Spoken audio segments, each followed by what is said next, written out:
প্রধানমন্ত্রী নরেন্দ্র মোদী চাইছেন দেশকে সামনের দিকে এগিয়ে নিয়ে যেতে। সেটাকে মাথায় রেখে নিজেরাও নিজেদের প্রস্তুত করুন। আজ যারা এখানে পঞ্চায়েত প্রতিনিধি হয়ে এসেছেন, কে জানে আগামী দিনে কার স্থান কোথায়।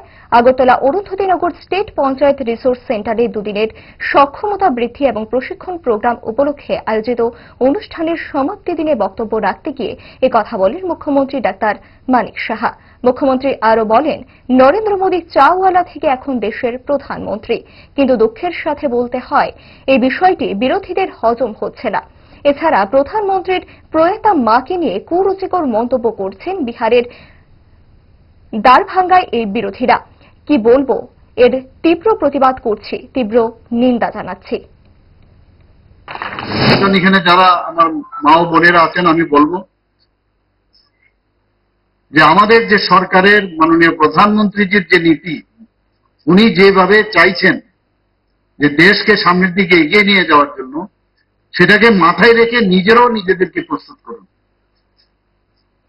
কে জানে এখানে যিনি পঞ্চায়েতের আজকে যে প্রতিনিধি এসছেন, আগামী দিন ওর জন্য কোন জায়গায় ওনার স্থান রাখা হয়েছে। আমরা এর মধ্যেও দেখেছি মাননীয় প্রধানমন্ত্রীজি এক চা ঘর থেকে এসছেন, চায় বিক্রি করতেন ওনার বাবা, সেই জায়গা থেকে আজকে প্রধানমন্ত্রী হয়েছে।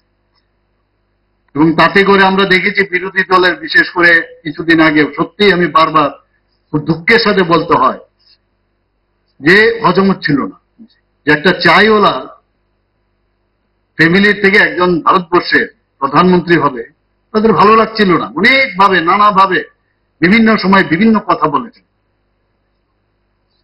এবং শুধু তাই নয়, উনার প্রয়াত মা সম্পর্কে যে কুরুচিকর যে মন্তব্য করেছেন বিহারের দ্বারভাঙ্গাতে, মানে কি বলবো, আমি এর তীব্র প্রতিবাদ করছি, নিন্দা জানাচ্ছি। প্রায়শ সব জায়গায় আমি এই কথাটা বলি।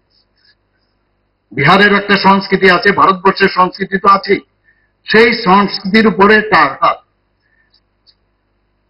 আমি বলবো এই রাজনীতি থেকে, এইভাবে ওই রাজনৈতিক দলের প্রতিনিধি না হয়ে আমাদের সরকারের, ভারতীয় জনতা পার্টির নেতৃত্বাধীন যে সরকার এখন চলছে, তার প্রতিনিধি হয়ে আপনারা যদি পঞ্চায়েতে সে সংস্কৃতি ডেভেলপ না করান, তাহলে আগামী দিন যে কারণে শুধু টাকা পয়সা দিয়ে কিচ্ছু হবে না, কিন্তু দেশ ভাবনায় যে কাজ করা উচিত, সেই ভাবনায় আপনাদের কাজ করতে হবে, রাষ্ট্রবাদী চিন্তাধারা আপনাদের কাজ করতে হবে।